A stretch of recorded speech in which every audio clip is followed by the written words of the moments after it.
बिस्मिल्लाहिर्रहमानिर्रहीम। स्टूडेंट, आज हम लोग इस चैप्टर का एक बड़ा इंटरेस्टिंग टॉपिक पढ़ेंगे और टॉपिक का नाम है सेकंड लॉ ऑफ थर्मोडायनेमिक्स।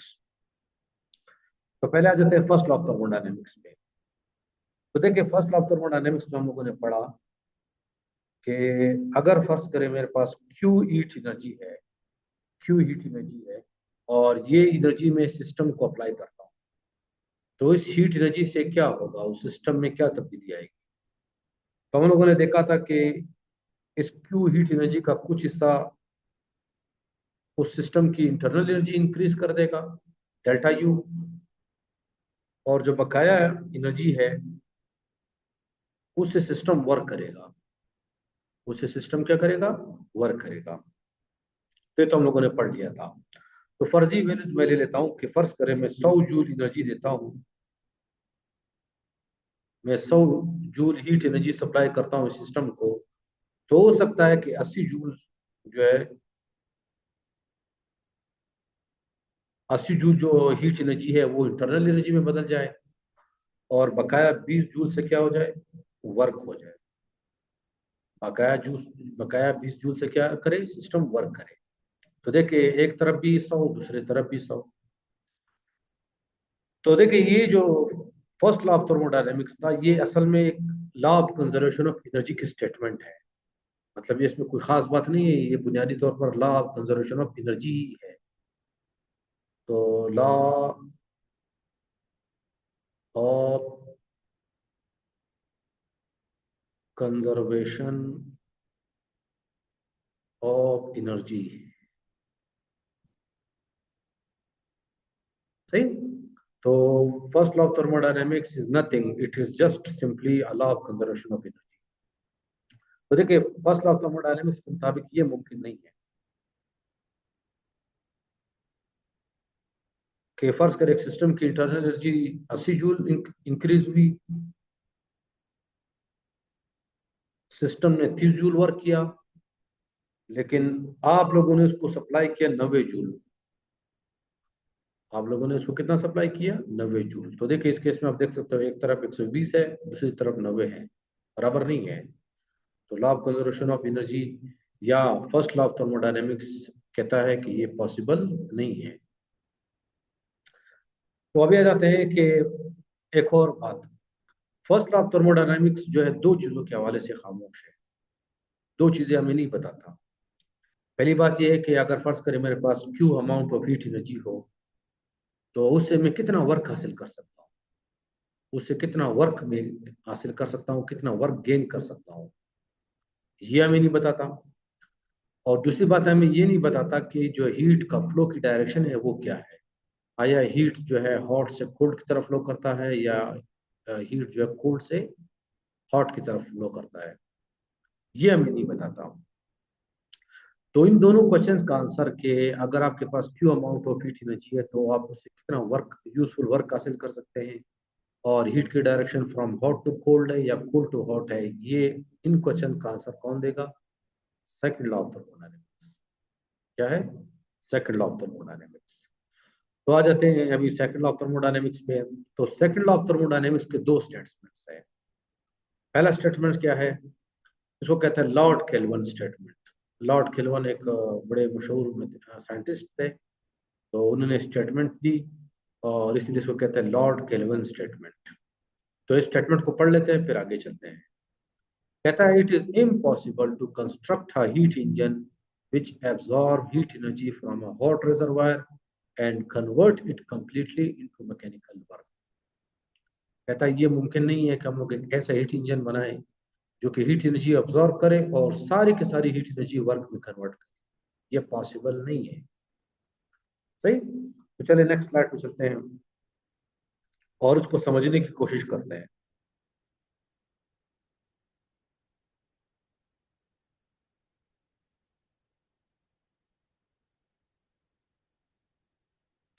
तो देखिए, आप लोगों ने पढ़ा था हीट इंजन में, हीट इंजन में एक हॉट रिजर्वायर होता है और दूसरा जो है कोल्ड रिजर्वायर होता है। सही। तो कितने रिजर्वायर होते हैं, दो रिजर्वायर। एक होता है हॉट रिजर्वायर और दूसरा होता है कोल्ड रिजर्वायर। तो हीट इंजन क्या करता है, हॉट रिजर्वायर से जो है हीट लेता है, उसके कुछ हिस्से को जो है हीट वर्क में बदल लेता है, और बकाया हिस्से को ज़ाया कर देता है। बकाया हिस्से को जो है वो कोल्ड रिजर्वायर को दे देता है। जैसे फर्ज करें गाड़ी का इंजन है, इसको हम जैसे स्टार्ट करते हैं तो ये इसके अंदर फ्यूल बर्न होता है, और उसके बाद जो है उस फ्यूल से जो हीट एनर्जी मिलती है उसका कुछ हिस्सा जो है वर्क में बदल जाता है, गाड़ी के व्हील्स घूमते हैं, और बकाया हिस्सा जो है वो एटमॉस्फेयर को ज़ाया हो जाता है, एटमॉस्फेयर को डिलीवर हो जाता है, ज़ाया हो जाता है। तो देखिए एक हीट इंजन में दो वो होते हैं, हॉट रिजर्वायर और कोल्ड रिजर्वायर। और हम लोगों ने पढ़ा था कि जो हीट इंजन की एफिशिएंसी थी उसका फार्मूला था कि eta is equal to 1 - Q2/Q1। और अगर आपको परसेंटेज में चाहिए तो क्या करेंगे, उसको 100 से मल्टीप्लाई कर देंगे। 100 से मल्टीप्लाई कर देंगे, 100 से मल्टीप्लाई कर देंगे। और हम लोगों ने ये भी देखा था कि जो हीट इंजन की एफिशिएंसी है वो हमेशा 100% से क्या होती है, कम होती है। हीट इंजन की एफिशिएंसी क्या होती है, 100% से कम होती है। हीट इंजन की एफिशिएंसी 100% होगी अगर हम लोग Q2 को जीरो कर दें। Q2 को क्या कर दें, जीरो कर दें। इसका मतलब है कि ये जो Q2 है, जो हीट सप्लाई हो रहा है कोल्ड रिजर्वायर को या सिंक को, वो जीरो हो जाए। तो उस केस में आप देख लें एफिशिएंसी कितनी हो जाएगी, 1 - 0 मल्टीप्लाई बाय 100, और ये हो जाएगी 100%। क्या हो जाएगी, 100%। तो देखिए इसी चीज पे पाबंदी लगा रहा है लॉर्ड केल्विन, कहता है ये मुमकिन नहीं है।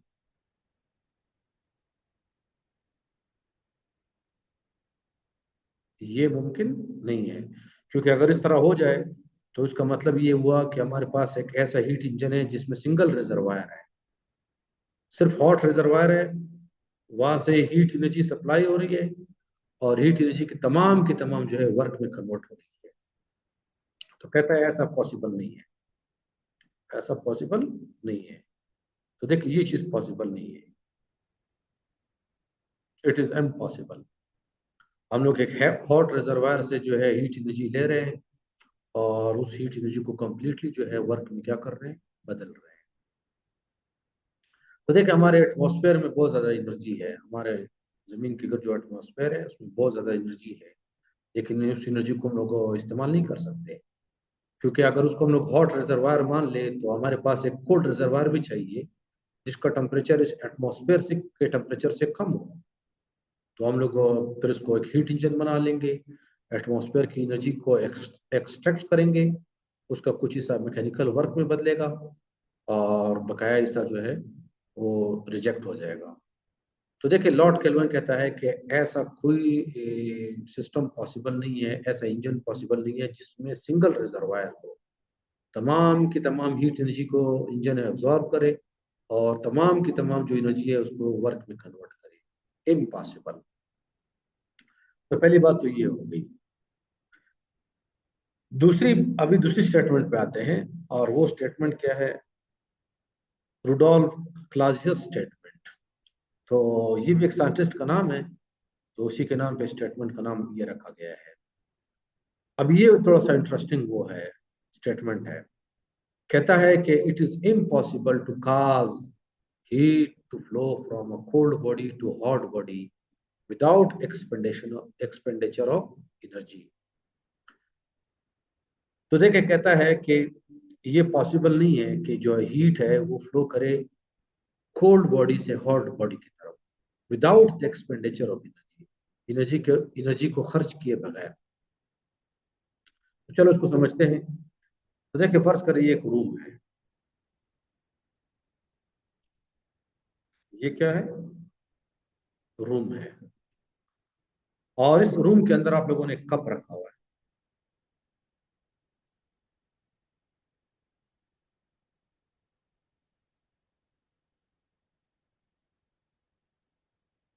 और उस कप के अंदर फर्ज करें आप लोगों ने वो रखा हुआ है, बर्फ रखा हुआ है।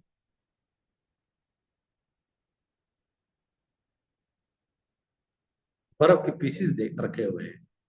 क्या रखे हुए हैं? बर्फ के पीसीस। फर्ज करें रूम का टेम्परेचर है 30 डिग्री सेंटीग्रेड, और ये जो आइस है इसका टेम्परेचर क्या है?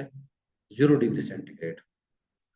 तो इस केस में हम लोग कहेंगे कि जो रूम है ये हॉट बॉडी है, और ये जो आइस है ये कोल्ड है। ये क्या है? कोल्ड है। आइस का टेम्परेचर कितना है? 0 डिग्री सेंटीग्रेड। तो अभी देखिए, जब हम लोग आइस को रखते हैं कमरे के अंदर, बर्तन में रखा हुआ आइस को, और कमरे का टेम्परेचर फर्ज करें 30 से 40 जो भी है, लेकिन कमरे का टेम्परेचर आइस से ज्यादा है, तो वक्त गुजरने के बाद आप लोग क्या देखते हो? फर्ज करें थोड़ा सा टाइम गुजर गया, तो आप लोग क्या देखते हो? टाइम गुजरने के बाद हम लोग अगर उसी कप को देखेंगे,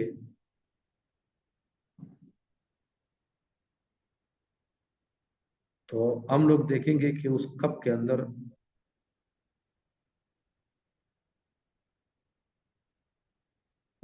अंदर जो आइस है वो मेल्ट हो जाएगा। क्या हो जाएगा? मेल्ट हो जाएगा।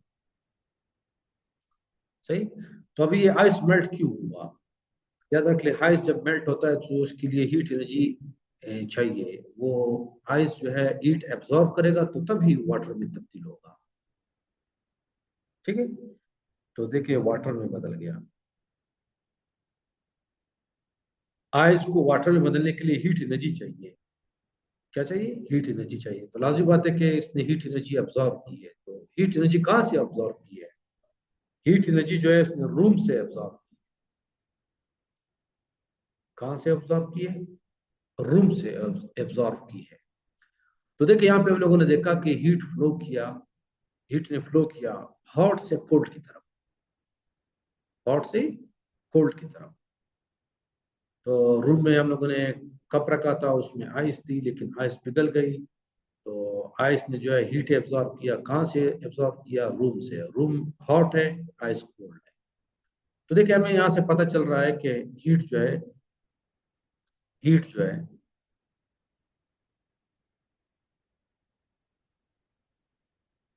नेचुरली फ्लो करता है हमेशा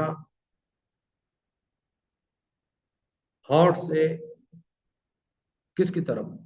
कोल्ड की तरफ। जैसे फर्ज करें पेन है, इसको मैं ऊपर ले जाता हूँ, तो इसकी पोटेंशियल एनर्जी ज्यादा है यहाँ पे कम है। तो जब भी इसको छोड़ूंगा ये ऊपर से नीचे आएगा। आप कभी ये नहीं देखेंगे कि पेन जो है नीचे से ऊपर चला जाए। तो इसका मतलब है कि ऑब्जेक्ट की टेंडेंसी होती है कि ये हाई पोटेंशियल एनर्जी से लो की तरफ जाता है। उसी तरह याद रख ले कि जो हीट की जो नेचर है, जो नेचुरल फ्लो है हीट का, वो ये है कि ये हमेशा हॉट से किसकी तरफ फ्लो करेगा? कोल्ड की तरफ। अभी आ जाते हैं कि चले इस एग्जांपल को बदलते हैं। तो फर्ज करें आप लोगों ने एक कमरा है, और कमरे का टेम्परेचर फर्ज करें 30 डिग्री सेंटीग्रेड है या 40 है जो भी है, और कमरे के अंदर आप लोगों ने पानी रखा हुआ है। क्या रखा हुआ है? पानी। और अगले दिन आप लोगों ने आकर देखा कि पानी आइस में बदल गया है। किस में बदल गया है? आइस में बदल गया है। तो ऐसा तो आप लोगों ने कभी देखा नहीं है। ऐसा कभी होता नहीं है कि एक दिन आप लोगों ने पानी रखा है और कमरे का टेम्परेचर ज्यादा है पानी से, और अगले दिन आप लोग आकर देख ले कि पानी जो है आइस में बदल गया है। क्योंकि अगर इस तरह से हो जाए तो उसका क्या मतलब होगा? अगर इसका इस तरह हो जाए तो इसका मतलब है कि हीट ने जो है कोल्ड बॉडी से हॉट की तरफ फ्लो किया है। कोल्ड से किसकी तरफ फ्लो किया है? हॉट की तरफ फ्लो किया है। कमरे का टेम्परेचर ज्यादा है, पानी का टेम्परेचर कम है, हीट ने फ्लो किया है कोल्ड से हॉट की तरफ। तो याद रखते हैं, सिंपल सी बात है कि पानी आइस में कब बदलता है? जब आप लोग पानी से जो है हीट एनर्जी एक्सट्रैक्ट करेंगे, निकालेंगे, तो आइस में बदल जाएगा। लेकिन याद रखिए ये चीज आप लोगों ने कभी नहीं देखी होगी। तो इसका मतलब है कि हीट जो है वो कभी भी जो है कोल्ड से हॉट की तरफ फ्लो नहीं करती। कोल्ड से हॉट की तरफ फ्लो नहीं करती। ये ऐसा ही है जैसे मैंने पेन रखा हुआ है यहाँ पर, और अगले दिन मैं देखता हूँ कि पेन यहाँ पे आ जाए। ये पॉसिबल नहीं है। तो ये जो स्टेटमेंट है सिंपली ये कहता है कि हीट की जो नेचुरल फ्लो है, नेचुरल फ्लो की जो डायरेक्शन है वो फ्रॉम हॉट कोल्ड है, कोल्ड टू हॉट पॉसिबल नहीं है। तो देखिए यहाँ पे मैं आ जाता हूँ, मैं कहता हूँ कि ये लिख लेता हूँ,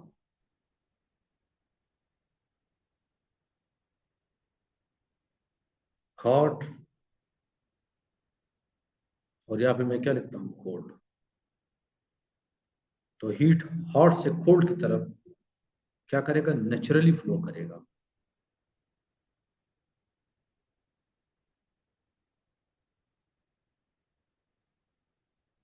नेचुरल फ्लो ये है, नेचुरल फ्लो ये है। लेकिन सवाल ये पैदा होता है कि अगर मैंने हीट को कोल्ड से फ्लो हॉट की तरफ फ्लो करवाना,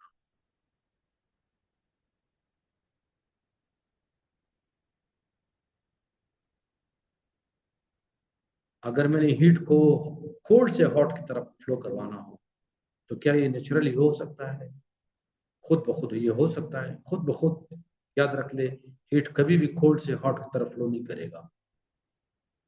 उसके लिए याद रख ले, ये स्टेटमेंट कहता है, क्लॉजियस स्टेटमेंट कहता है कि आपको एनर्जी खर्च करनी पड़ी।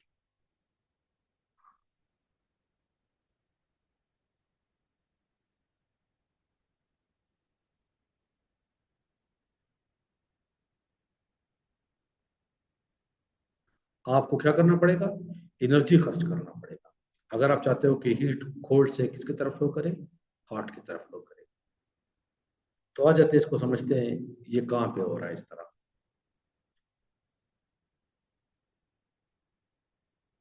तो देखिए फर्ज करिए फ्रिज है, और ये फ्रिज का ऊपर वाला केबिन है, और इस केबिन के अंदर आप लोगों ने फर्ज करे वो रख दिया, पानी रख दिया।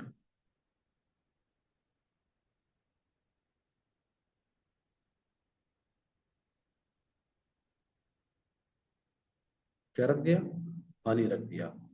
और फर्ज करें बाहर का इस पानी का टेम्परेचर है इस टाइम 15 डिग्री सेंटीग्रेड,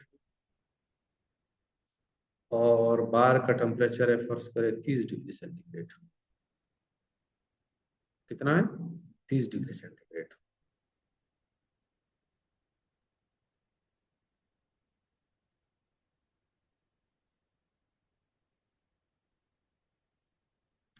तो फर्ज करें आप लोगों ने इस पानी को रख दिया, तो एक दिन गुजरने के बाद या वक्त गुजरने के बाद आप लोग क्या देखते हो कि वो पानी जो है आइस में बदल जाता है। वो पानी किस में बदल जाता है, आइस में बदल जाता है। तो अभी देखिए इस केस में क्या है कि ये कोल्ड है, लेकिन ये हॉट है, ये हॉट बॉडी है, फ्रिज का अंदर कोल्ड है। अब याद रख लिए, हम लोग देखते हैं कि जो पानी है ये कुछ अरसे के बाद जो है आइस में बदल जाएगा। तो पानी आइस में कब बदलता है, जब हम लोग उससे हीट एनर्जी एक्सट्रैक्ट करते हैं, निकालते हैं। तो इसका मतलब है हम लोगों ने इस फ्रिज के अंदर से हीट एनर्जी निकाली है और बाहर निकाली है,